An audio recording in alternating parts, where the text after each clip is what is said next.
Pledge of Allegiance. John, would you lead us, please? I pledge allegiance to the flag of the United States of America and to the republic for which it stands, one nation, under God, indivisible, with liberty and justice for all. Thank you. Roll call, please, Carrie. Gould. Here. Ballinger. Here. Barry. Here. Donatello. Rice. Summers. Here. Ogalla. Here. There.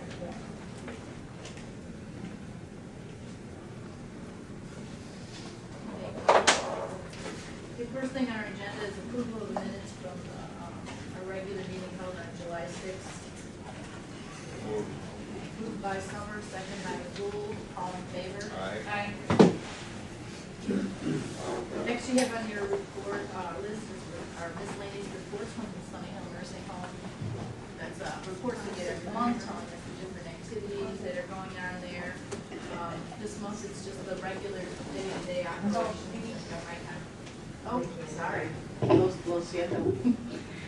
Sorry about that, everyone. So first thing we have miscellaneous reports are from Sunny Hill Nursing Home. This is just regular updates we get every month. There isn't anything special on that that's extraordinary to point out, so that's all in your packet there. Next thing we have is our old business, and we have our opioid update due to our opioid grant that we received from Dr. Kathleen Burke. Thank you. Thank you. Thanks for calling. So I passed out in your packets my little charts, which I thought.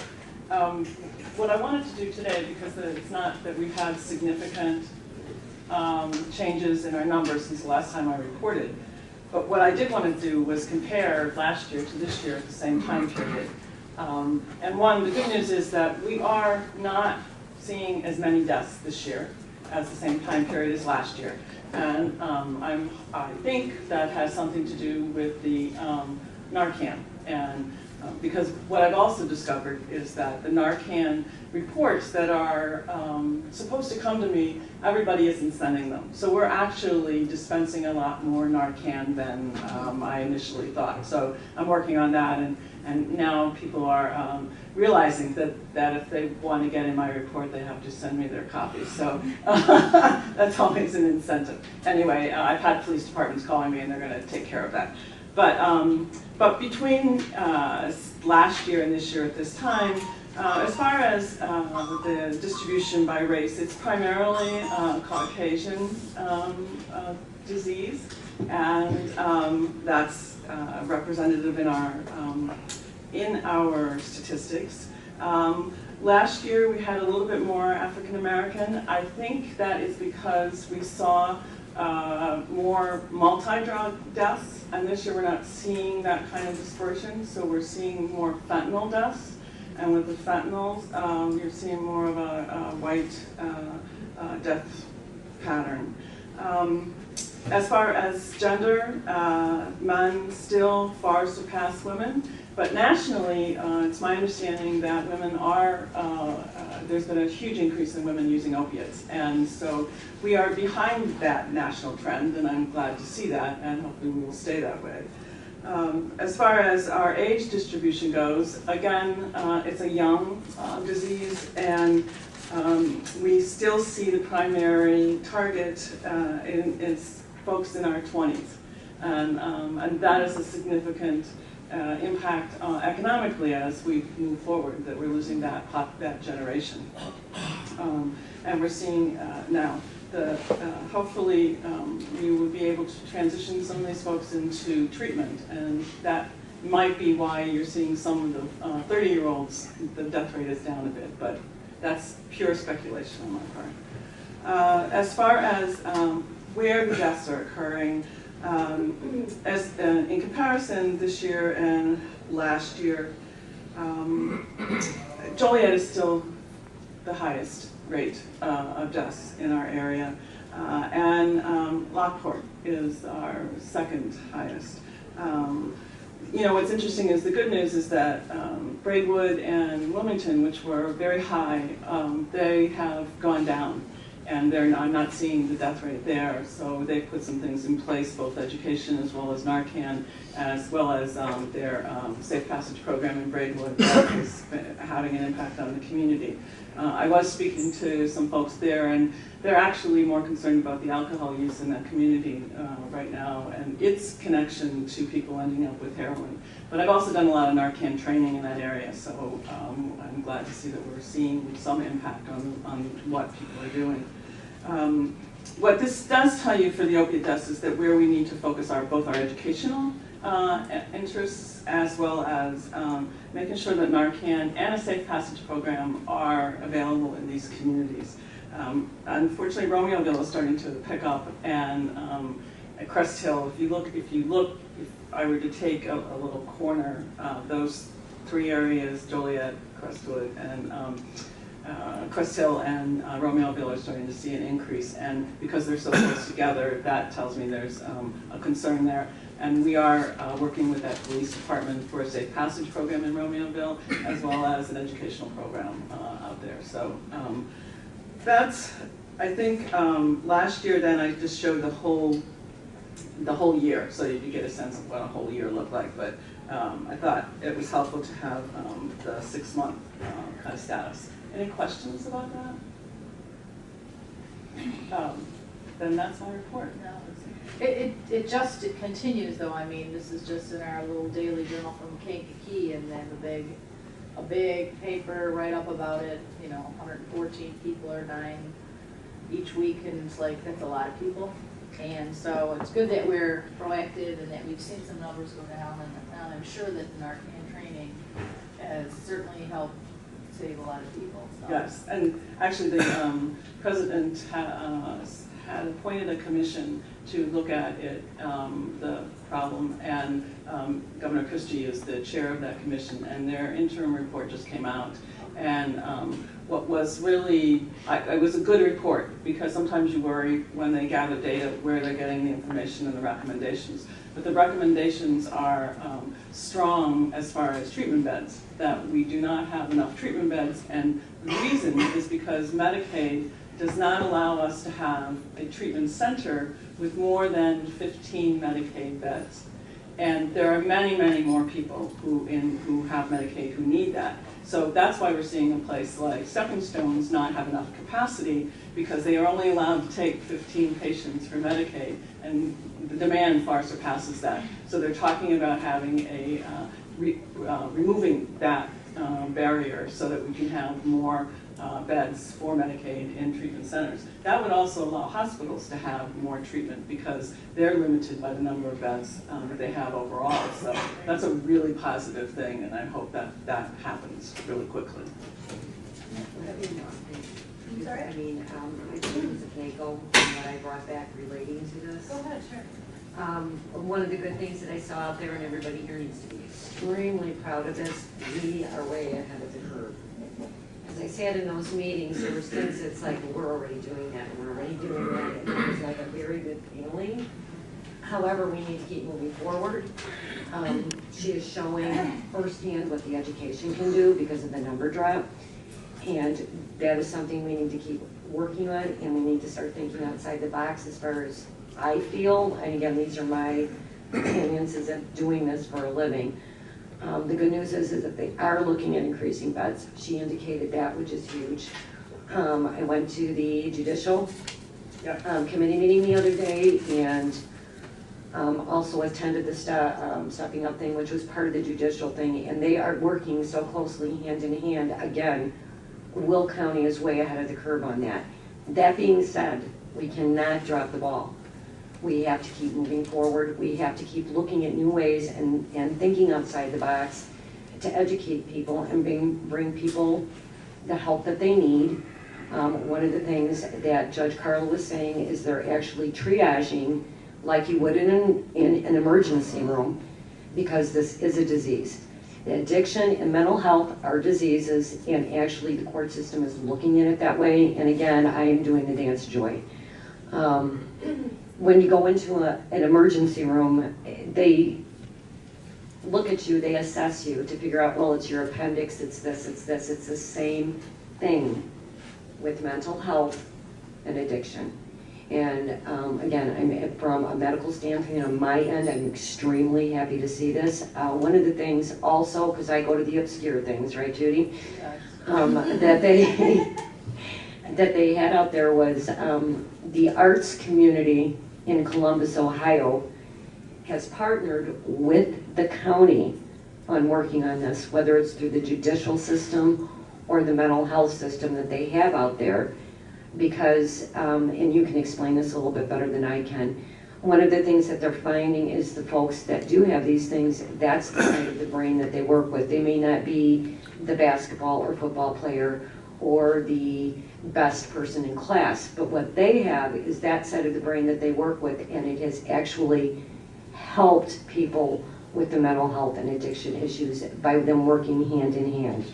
And how they did this was they're 501(c)(3), they went to corporations and got donations. So they were able to expand things, but the county partnered with them. And I think that's something that we really need to look at. One of the things that we have out here, and I spoke to a young woman out there, that we have is our jail, that they're looking to do something with. And how does that go into the arts? And everybody may say, well, you know, whatever. Yeah, you know, we had a movie filmed out there. So these are some of the things, and it's not costing the counties money because they are getting these private donations coming in when they partner not only with the county but with these corporations. They're seeing changes.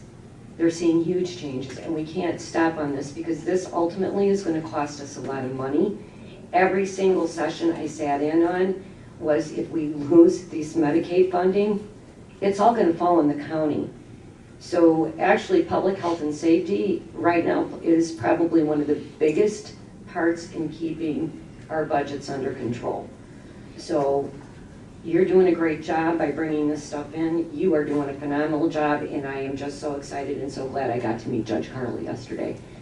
Because, again, I keep saying this, a healthy county is a prosperous county, and we will cut back cost. So, drug court is way ahead of the ball as far as the types of treatment that they offer, the services that they offer, and that's been very exciting to see. And I actually talked to Julie yesterday about adding more yoga and mindful meditation and some of the things that are out there that she just needs leverage to try and find people to come in and offer. They've leveraged the community as far as dental work and psychiatric care, which has been great, and jobs.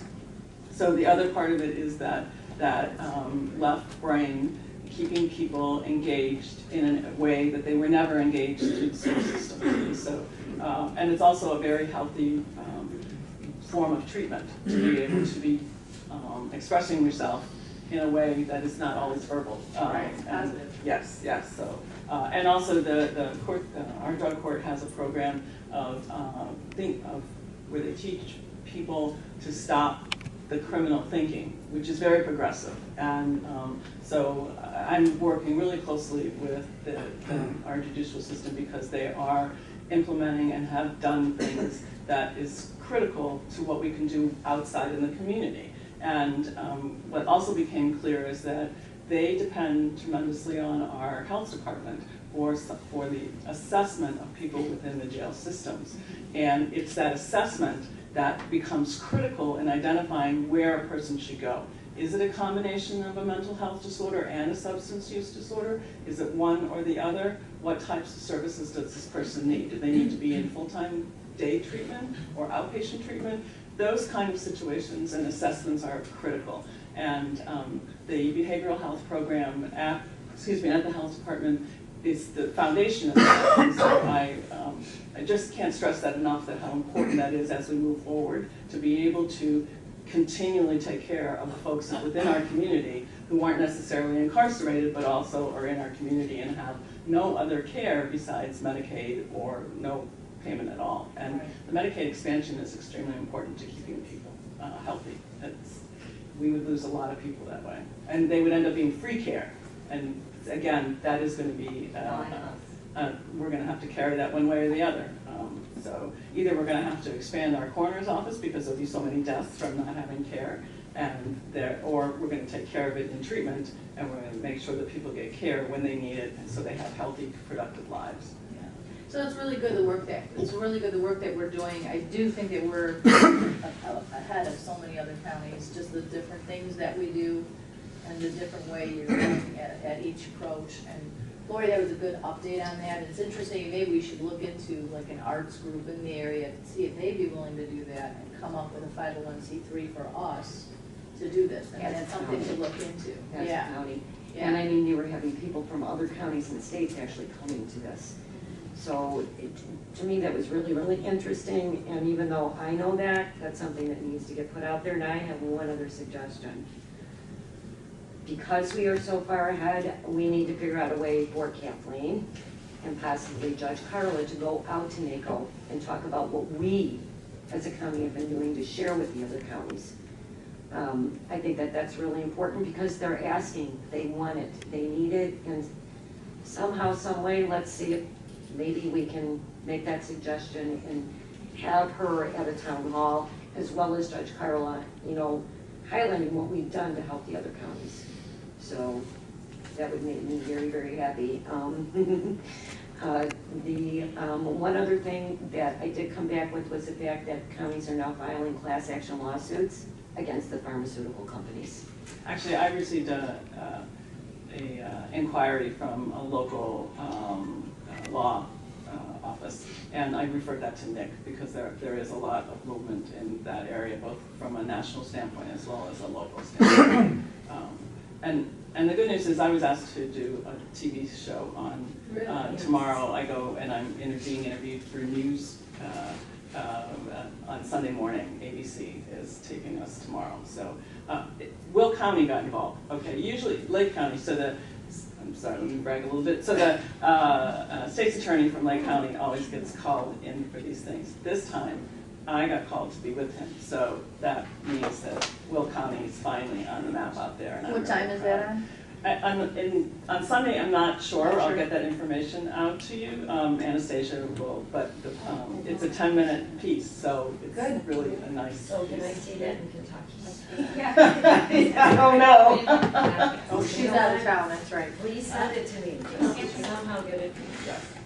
I have a question. On the Safe Passage program, of the towns that are seeing maybe a little increase or a little more, are they all having Safe Passage programs, or are there ones still that we need to work with? Well, unfortunately, we did not get the grant that I had requested to be able to expand it to all of our areas. And so, so now it's more a matter of when they step up, then we help them set it up. But I can't offer them any support, really what I wanted, a care coordinator, someone to be able to help them get people in. Anybody is eligible. It doesn't take a lot. We have the policies and procedures. The other departments that have it are more than willing to work with somebody to get it done. So anybody can be it. They just have to ask, and I can help you. Okay. All right, thank you so much. Appreciate all the information and work that you're doing, Dr. Burke. Thank you. Okay, next thing we're going to move on is to other old business. This is an update on the measures taken to alleviate burning issues in New Lenox and Mokina. Since Tom Weidel has brought that forward, I thought it would be good for him to share this information with us so that we know what he's already done. And so Tom, go ahead. Thank you. I've talked to residents who are complaining about smoke from open burning, to talk to their neighbors about it. Some people have done this, others are reluctant, because if it's someone down the street they don't know, they don't want to be subjected to a confrontation. One resident indicated they talked to a neighbor and it caused the neighbor to open burn more and intensify it. The residents sometimes call the land use department or the sheriff, who will send out an inspector or a deputy to investigate anything to see if it is being burned illegally. You can see the results of the listings of complaints investigated by the land use department and the sheriff's department, which I requested for the last couple of years. The land use department responds to complaints during the daytime and on weekdays, and the sheriff's department responds on evenings and weekends. The land use department reported responded to 271 open burning complaints in the last 3 years, of which 59% were landscape waste. The Sheriff's Department reported 482 complaints in the last 30 months. I have listened to residents' complaints about smoke from open burning of landscape waste, which causes them breathing difficulties. According to the U.S. Department of Health report in 2015, 11% of children have asthma and 13% of adults have asthma living in the Midwest area. I have told residents that I will try to change the ordinance to limit open burning. That is why I proposed open burning to 2 days per week. I've talked to the highway commissioner in New Lenox Township about leaf pickup. He does not have the equipment to do that. He would be interested in doing that. I've also talked to the land use department. In the past, they said there were grants available for equipment, but they tell me now there's no grants available for equipment. So I sent a message to the Frankfort Township Highway Commissioner, who does have equipment, to see if he's willing to utilize part of the equipment in New Lenox Township.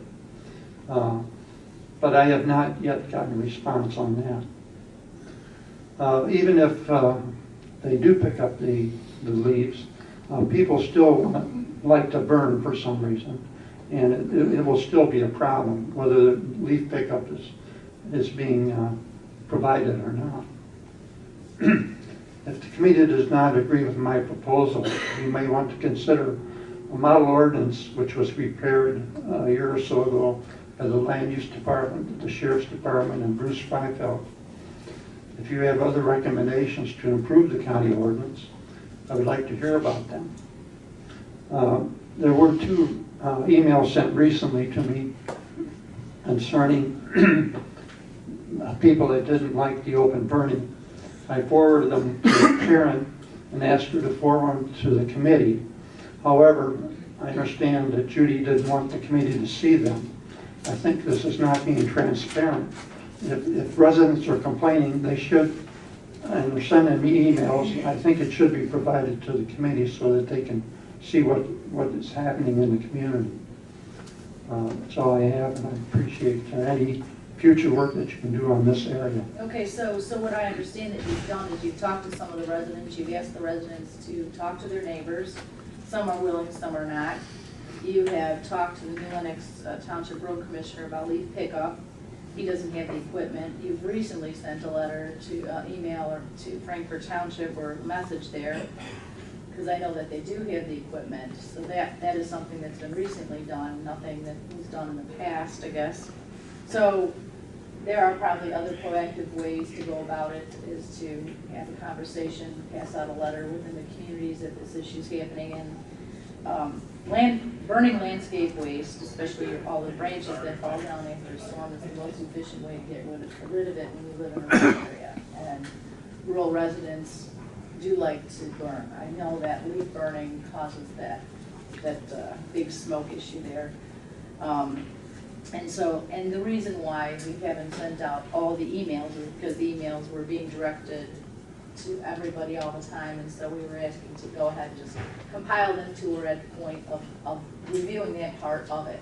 So I really wanted Tom to hear what you had to say, and I know Mark said that he would join with me in an effort to look at a plan to see, like for instance, working with Frankfort Township and trying to see if we can get an intergovernmental agreement there. It happens all over, out by Lori and I.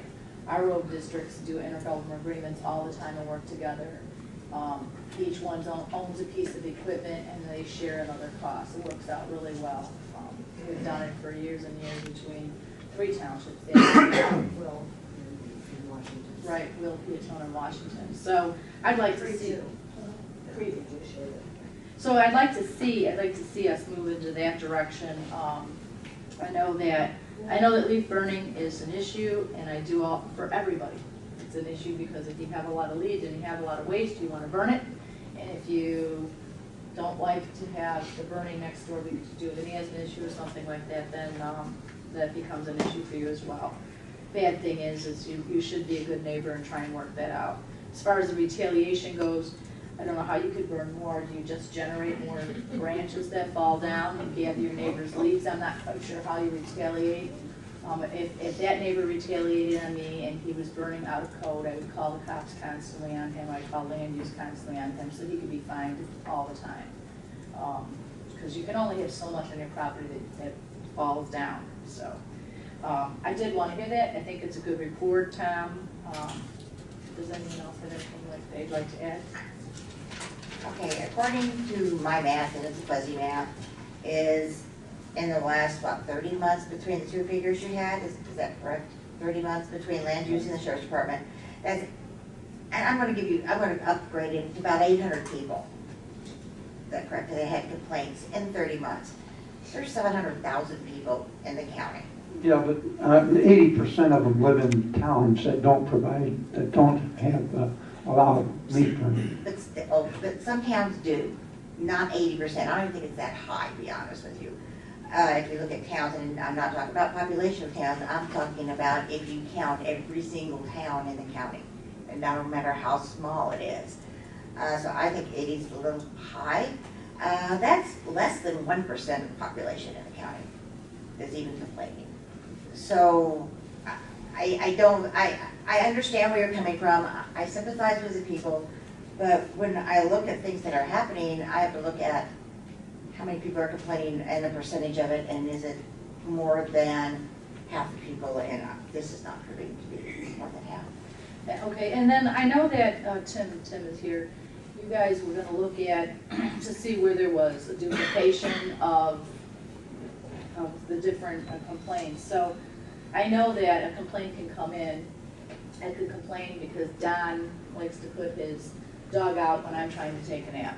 And I could call today, and I could call tomorrow, and I could call the next day. Well, each one gets tracked as a complaint. And so in that, it's really just me complaining against him because he wants his dog to bark while I'm sleeping. That's how he is. That's just how he is. So it's like, I want to know what the duplication is so we could really refine it. And I was wondering if you had really looked into it to that extent. There were 48 inspections conducted on properties between the land use and the sheriff's department.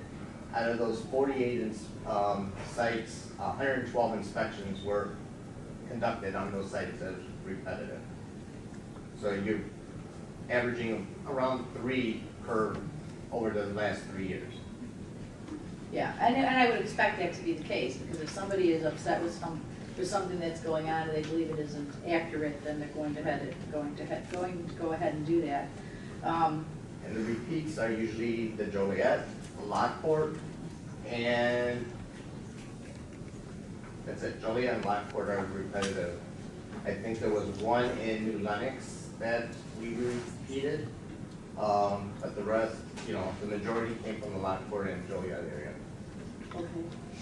And then to further go with that, all these complaints, what percentage was somebody legally burning, and like he can legally put his dog out and bark while I'm napping. There's no law against that, so I just don't like it.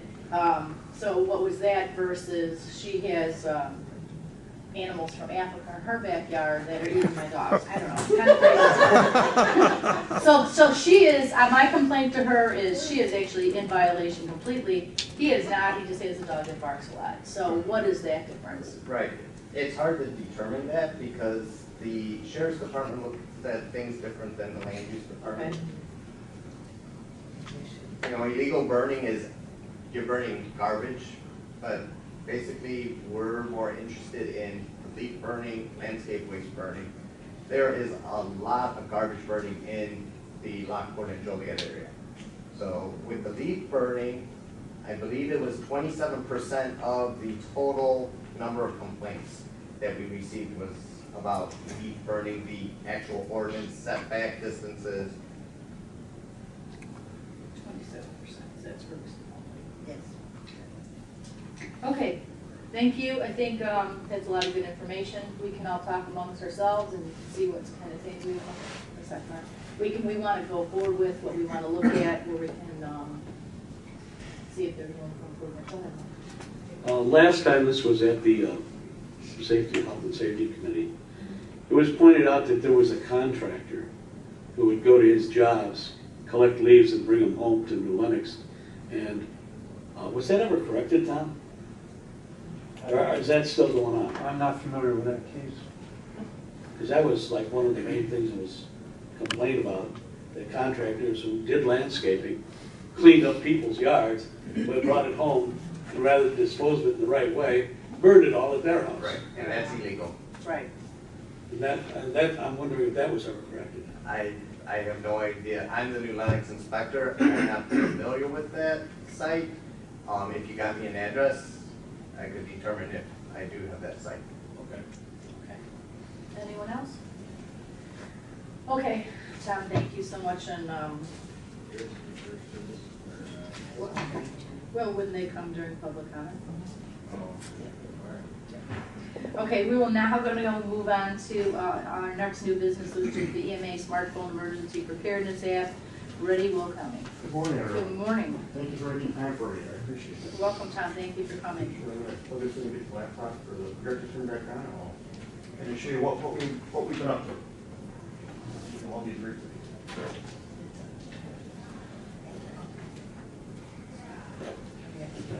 you. Everybody go to sleep.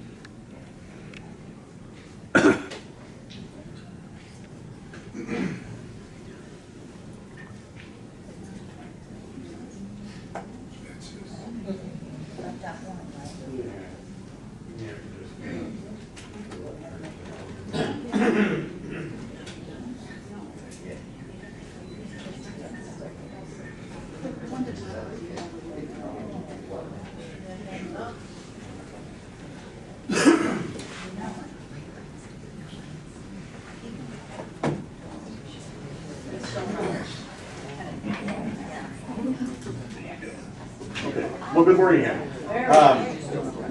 First I want you to explain what it is, what it is before we go to that. Absolutely. So that the Crane Schooner is recording this, and then there's people in the back that they can't see. Definitely. So in June, we went live with our new app. It's called Ready Will County.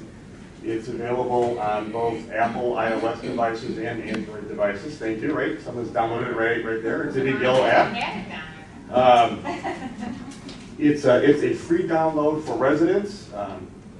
We pay a flat fee, so it's unlimited downloads. We don't get throttled or kind of charged on tiers or anything. And as of about 2 weeks ago, we had 2,000 downloads. I didn't get a chance to talk to the vendor yesterday, but I imagine it's maybe 2,500 probably today. The app can do a lot of things. It's primarily designed to help residents get better prepared for their family in the event of a disaster. It also has a lot of other information that they can find useful.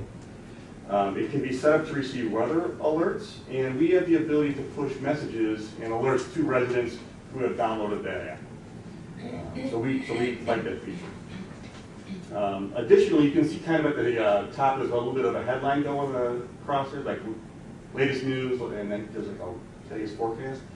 We can change those things pretty easily. So if there's a disaster, say there's a big flood, and we have information on how to clean your home, we could put stuff up there about that. Or if there's a way we're going to be disposing of debris in a certain way, we could put information on there, and that's very easy for us to go and do that. There's also, if you're familiar with the CERT program, the Community Emergency Response Teams, residents who go through that training, they're able to download a CERT preparedness guide through the app, and that's again at no charge. It's a very powerful app. Any questions before I kind of go into some features of it? And I will talk as long as you let me, so if you need me to stop, just tell me to stop. Kind of how the app starts is you go to update my plan,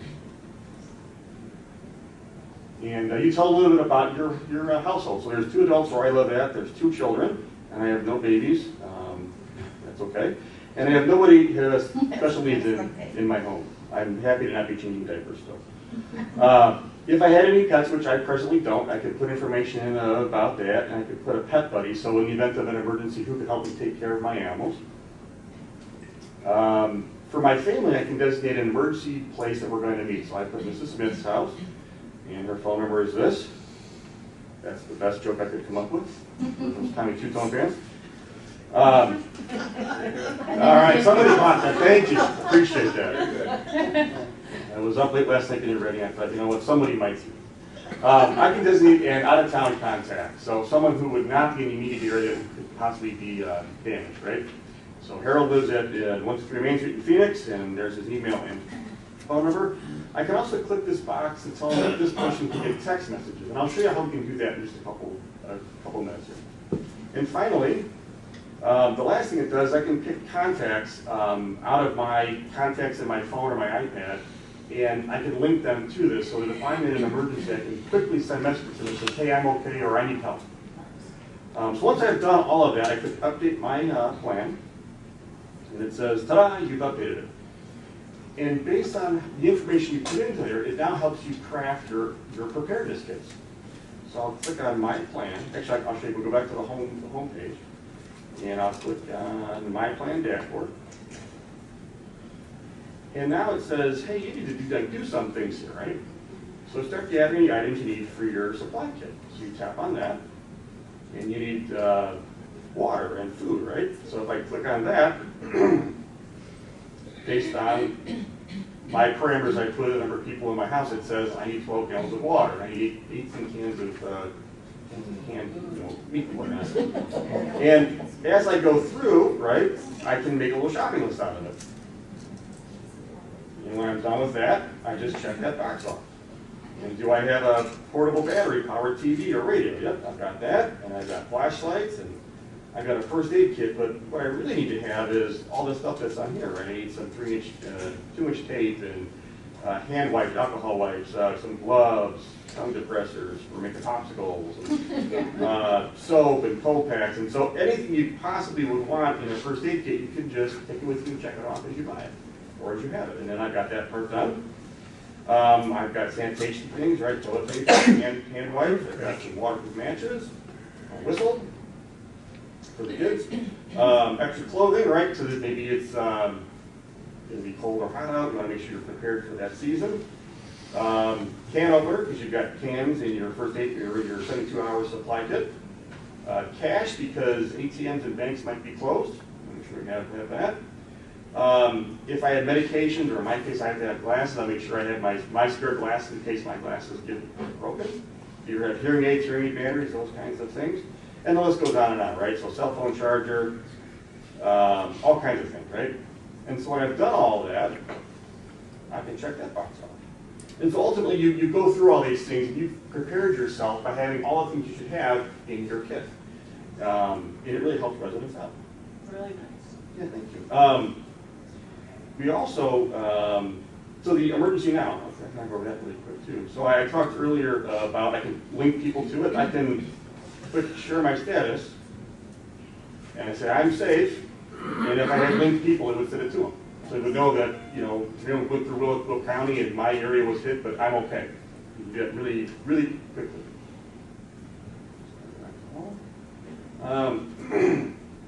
We also put, services, right? So there's things people want to know about all the time, whether it's a disaster or not, like cooling centers, right? So it's pretty hot out, maybe your air conditioning breaks. Where can you go to get, cool? So we can go through there, and we've listed all the cooling centers that are currently open.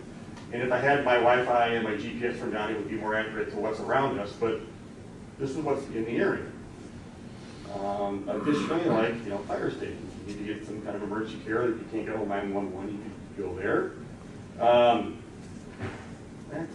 Hospitals, police stations, polling places. So it was really critical for the residents to know, we don't necessarily have the polling map districts in there, but the polling places, right? And we can work with the clerk's office as those change. We can update the list here. And people love their pets, of course. We put veterinarians in there, so you can see what's near you. You can get help for your animals. That same information is also available on a map. So I'm going to zoom into Will County here a little bit. And I can turn different filters on, right? So I can see what cooling centers are open. If I hit apply, so I usually use little green flags of the cooling center. So this one here is to Elwood Village Hall. If I click the little I on there for more information, it'll tell me that this is the address and it's currently open. And again, if I had my GPS turned on, I could click directions and it would tell me how to get there, which is pretty nice. We can also put, again, polling stations, all kinds of things. If we were in any kind of evacuation, we could put the evacuation routes. We can put what roads are closed, what roads are under construction, if it's an evacuation, and the best way to get out of where you're supposed to be. Again, a very powerful tool. I'll turn on polling places really quick just to give you an idea. So there's all the polling places that are currently in Will County. So I can zoom in. I'm looking at Manhattan. Oh, that's blank.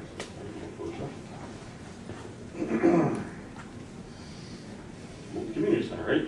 And it's the it's the address of it. If you just move the area, maybe you can get it. Click directions, it'll take you right to it. So that's a really powerful tool.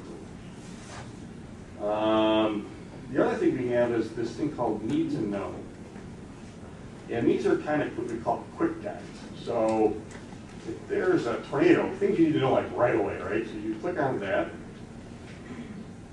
and it gives you kind of like basics of tornado, right? Tornado, what it is, how when it can occur, know the hazards, right? So plus mark there. So hazards might be high wind, flash flood, lightning, straight line winds, hail the size of grapefruit. That would be a really tough thing to deal with, frankly. After the tornado, what should you be doing, right? If you're trapped, don't panic, right? Use your whistle that's in your that's in your kit. Use your cell phone if you can get a signal to call for help. Don't scream. That's the last thing you want to do because it'll wear you out, frankly.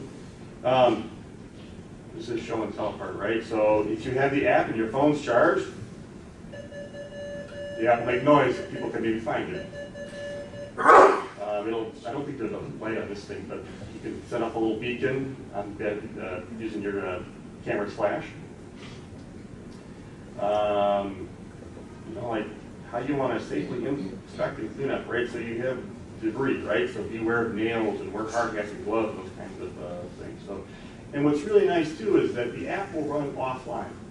So if the internet's out and you've downloaded it, it totally will run offline except for being able to push out those notifications, right? That's the only functionality you really lose, but all this information is on the app itself. So we like that a lot.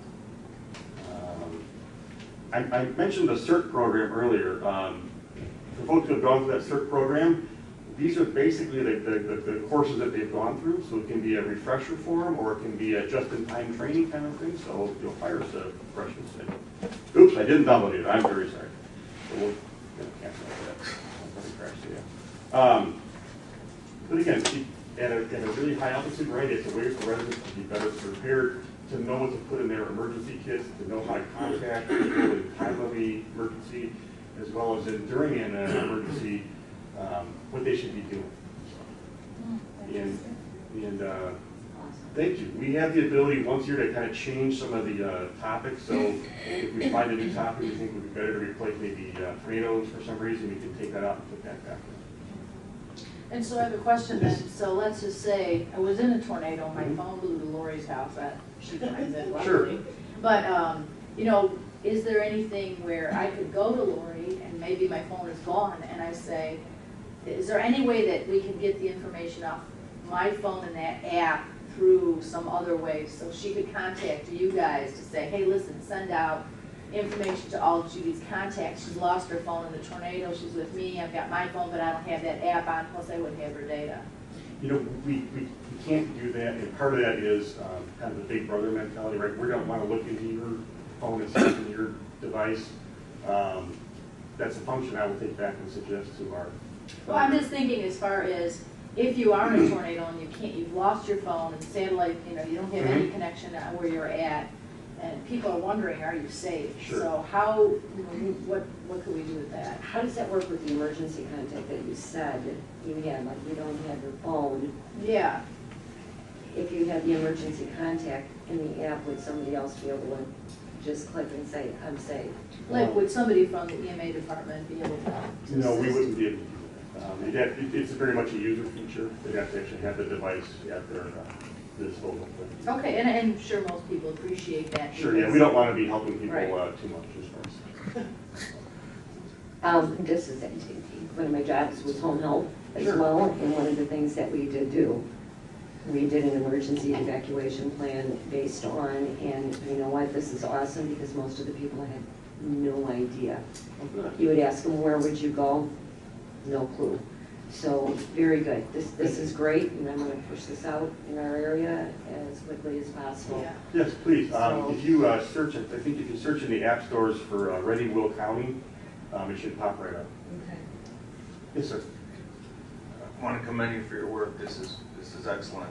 Thank you. If there's a funnel cloud spotted, will there be an alert on our phone? I see your icon for alerts you had up there Yeah. and so forth. How do you notify people that there's a funnel cloud or an imminent tornado? Sure. So the app users have the ability to turn on and off notifications as they see fit. You know, some may want to eat weather, some may not want to.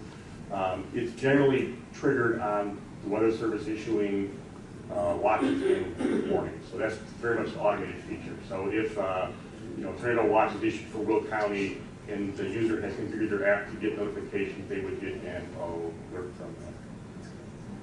That's good. Is this a PowerPoint presentation that you have? No, this is the app. This is the app running itself, okay, Mhm. great, so we don't have to have because it would be good to maybe host a informational session out in our district to let Sure. everyone know what's going on. Because this is really, really great, I think it's fabulous, you guys have done a great job. Right. And we'd be happy to, you know, if you need help, we'd be happy to support that, just let us know how we Okay. can be. Yeah, that would be great. I think it'd be a good public service thing to let people know. Most people do have a smartphone and they can do this. It'd be great to be able to, because even if you would be, you know, hurt in a tornado or whatever, you could still have somebody else access your phone and get all those alerts out Sure. to you, you know, to who needs to know. That would be, that's the biggest thing, is everybody's worried about you if something's happening, are you okay? Mhm. Then you don't have all these people coming to the area where the disaster is, because you really need to get just your emergency people there dealing with it, not a lot of other people driving into the area. So that's absolutely fabulous. Thank you so much, Thank you. Tom. I appreciate you Anyone guys else? coming. Nope. Okay, thank you so much. Thank you. Have a good Appreciate it. afternoon. Thank you. Okay, we will move on to other new business. Does anyone have any other new business to talk about? I want to say thanks, Lori, giving us an update on going to NACO and sitting in those meetings. I know you sit on that public health and safety. Is they adjourned? I am not, I would hopefully be assigned to the health policy. Okay. That's where I want to go. Yeah, okay, so that's good that you were able to time to give us an update on that. Next, we have public comment. Is there anyone signed up for public comment today?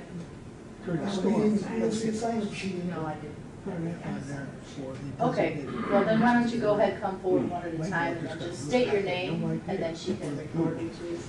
Get that star on there. You'll be the star, yeah. I'll be the star.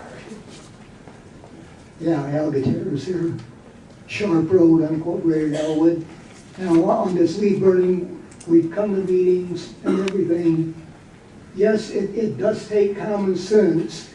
You can't burn wet leaves, which means that you cannot take and designate 2 days a week and think that, you know, you clean your yard up, you put in a pile, it rains, them leaves aren't gonna burn. They're gonna smolder. And people have got to use common sense. You know, he was saying people are complaining. I think what has to happen is you take care of that in that neighborhood. You take petitions on it. And the majority, like anything else, would rule.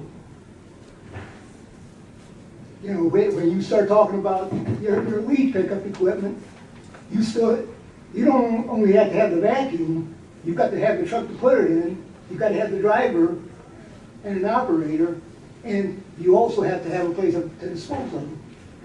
And what's going to happen then is somebody's got to get billed for it. And about this burning, you know, these contractors, we have them in the area. You get what you pay for. If you get a cheap contractor out there, he's not going to dispose of the stuff, you know, properly. He's going to take them right down there, and he's going to dump that dump truck out, whether it's green wood that he's burning, leaves, he doesn't care. But common sense would tell you that if somebody's burning and the smoke's bothering you, close your windows. If a skunk went out there and sprayed right outside your house, you wouldn't leave the windows open, smell it all night, no, you can't. Now, I can open my windows one night a week, and that's on Saturday. And I live a half mile west of 53. But it's not because of the smoke, it's because all the road noise should be off of it. People out there should be allowed to burn, because who do they have? You got 2,000 acres of Center Point, and now they're proposing a 2,000 acre business park over from Manhattan Road all the way to Hoff Road, all the way to Sherryville Road.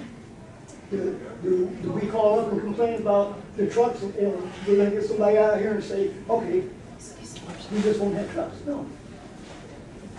You have to take and work with the people. And what I'm saying is, keep the leaf burning the way you have it, but people just have to use the common sense. Because if I rake leaves in the fall one day, and you have bad weather, and you go out there and cover them leaves with a tarp, if the next day it rains, by the time you get to them leaves, just the moisture that tarp creates soaks up that pile, and you can't burn them. All you do is smolder. And I've got a fire pit 200 feet away from the house that I built myself, and I can tell you, if I take and rake up leaves, the minute I put them in that fire pit and light a fire to them, if you put 5 bushels on there, you can't go pick up 5 bushels quick enough to come back in there, and they don't smoke because they're dry. But what you gotta do is get air circulation. And when you burn them on the ground and pile them up, you're done. So I'm just asking you all to think about those few residents that are complaining, and think about the map that he showed you of Will County. That's a big area. And for somebody to try to control from Matt or New York or Monique, what we do in Elwood, is crazy. I want you to think about it, and maybe whoever's complaining, and I can see about when the contractors bring this stuff in. It's like I say, when they do that, they'll come out there and push stuff up in the pile with their skid steer, and they'll have dirt and everything mixed in with, and all that's a smolder. And it'll smolder for 3 days sometimes. But the person walking 15 acres out there to set up a business, who am I to say, go shut him down? Thank you. Thank you. Would anyone else like to speak?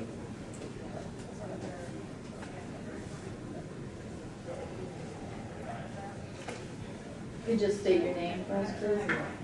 Good morning. Good morning.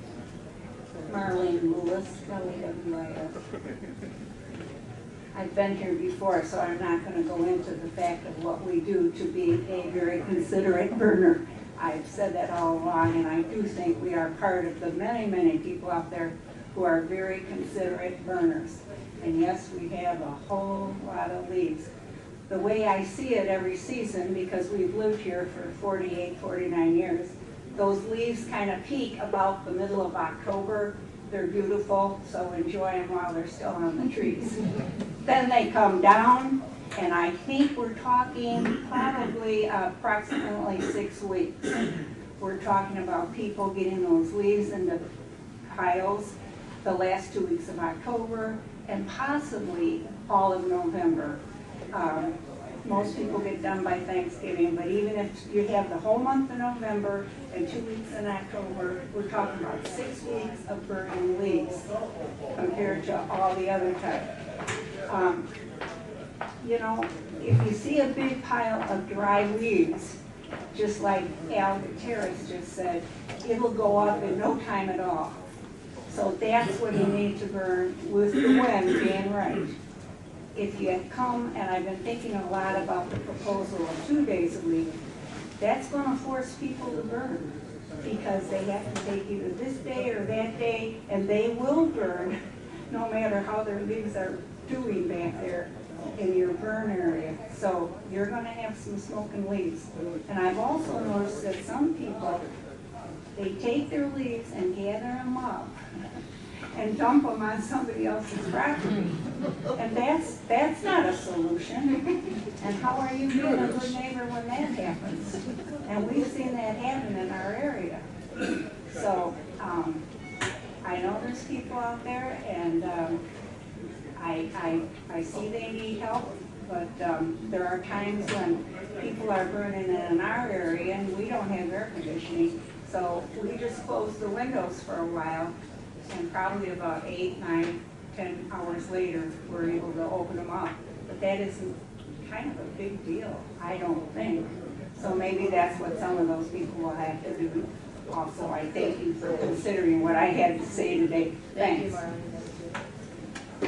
Marlene. Is there anyone else from the public that would like to speak?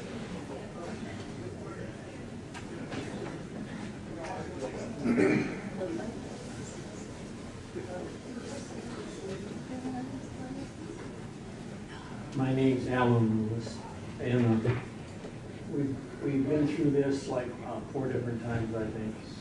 And I start realizing, thinking about it this week as we're preparing for this, there's no good answer. Leaves are there, and basically you have to get rid of them. And I realized, start thinking that there's not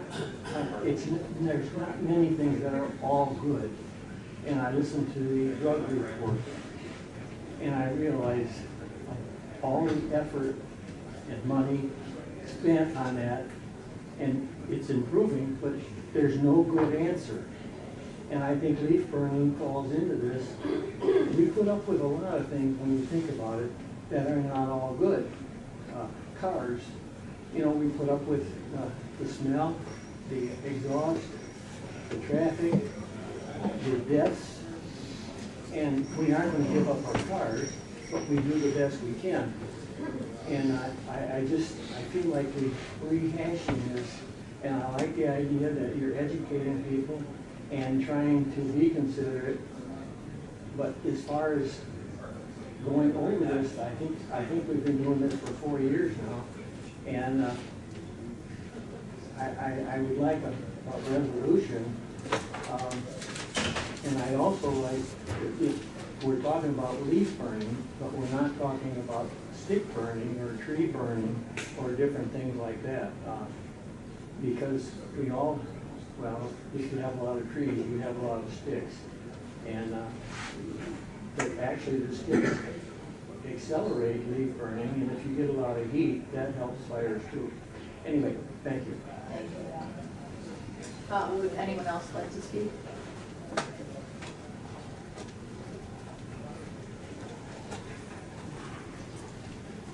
Jay Gregory. I'm sorry. J-E-Y.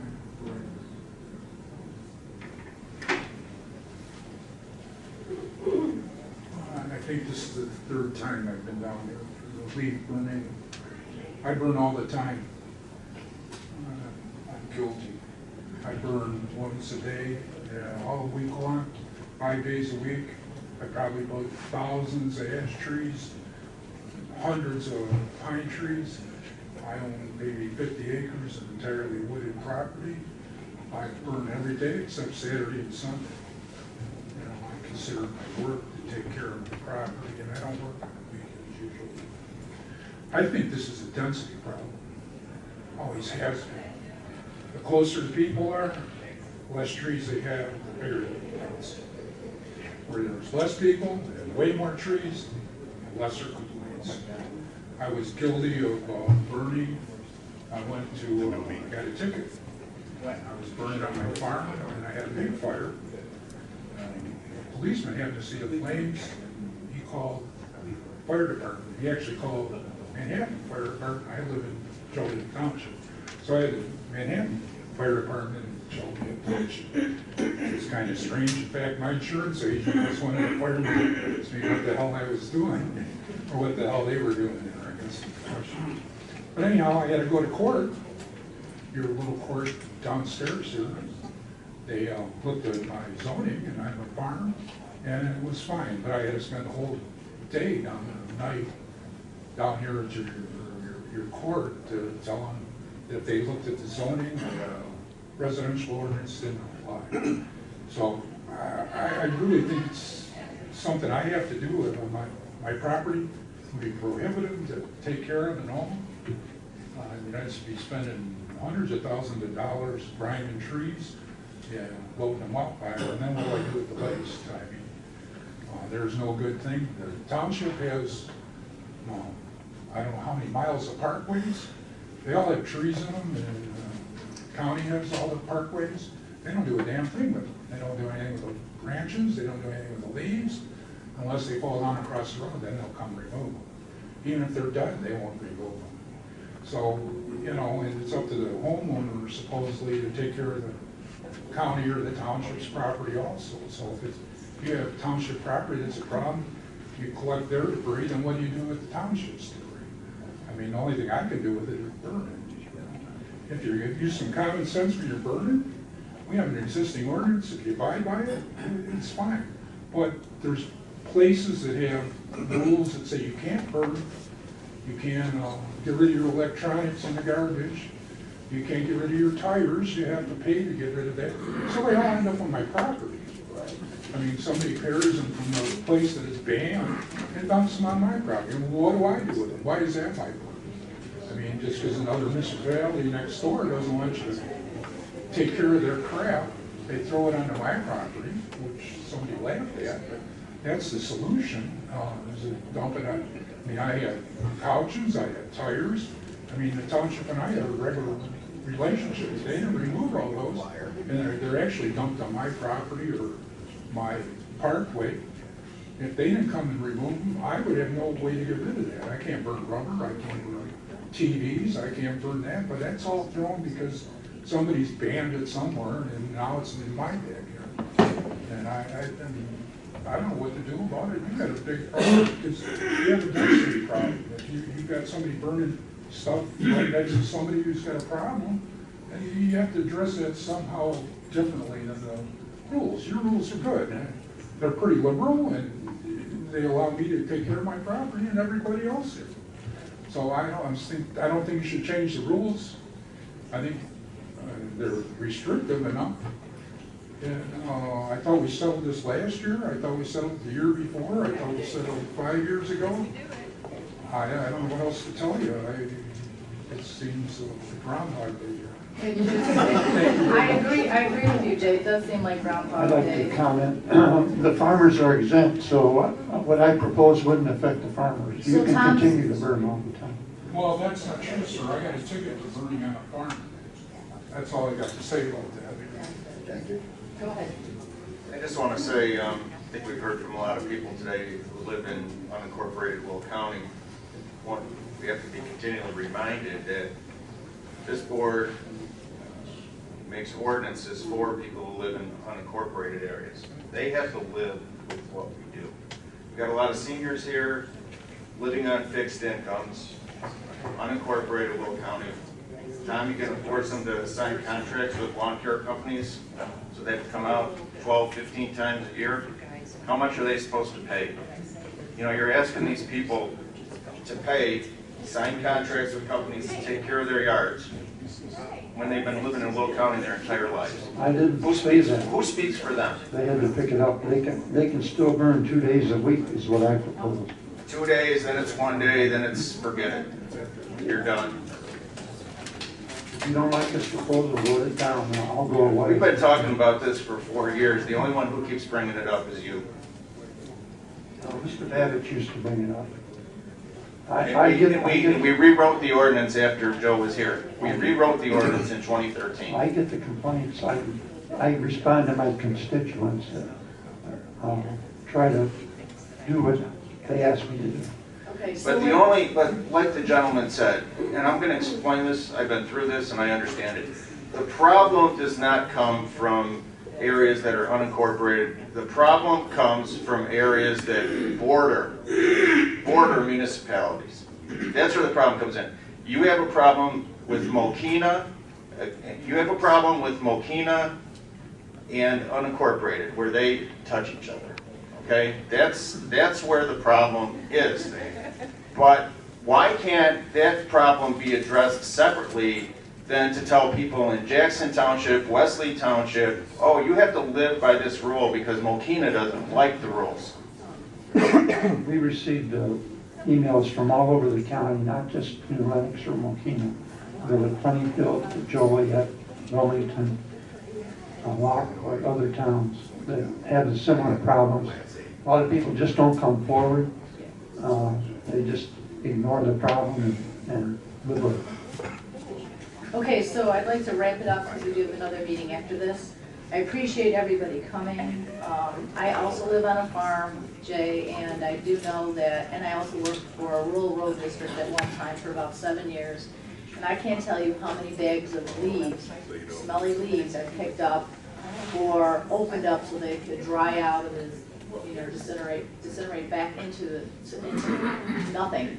And picked up tons of tires and tons of TVs. So you're right, where the areas, they ban it, people get in their cars and they come out to the rural area and they dump it. And they dump it. Well, a lot of us on the board live in a rural area and we know exactly what you're talking about. I can tell you this, because I want to end it after my comment here today, is that based upon also with Den, he's right there with me, is we do make ordinances for the people who live in the unincorporated areas. I agree entirely the issue is a density problem. We cannot create ordinances due to a density problem. So I believe that we need to represent the unincorporated area and their rights for the ability to burn on the rural areas. I do not want to make an ordinance change. We will have this conversation amongst ourselves. I will get a feel for what this whole committee feels as far as any ordinance change, but I can tell you have my support and that I do not want to make any changes to our existing law. And I agree with you that we have done it over and over and over. If you'd seen me at executive committee when they wanted to place it on my agenda again, I said I've sat on this committee since I've been elected, this is my 5th year, and all those years, like Don said, we've talked about it. It isn't an easy solution, but common sense is what has to happen, and we cannot legislate common sense. So thank you for coming today to speak. Thank you, Tim, for your information, and thank you, Tom, for yours. Most of the emails have been sent out. I don't know how many there aren't. I will ask Karen to distribute them to the committee, please. And I will move on to Chairman's report announcements. I have nothing more than what I've already said. We do not have executive session. I'd like to have a motion to adjourn. Moved by Summers, second by Ferry. All in favor? All right, we are adjourned to our next meeting, which is September 7th. Thank you.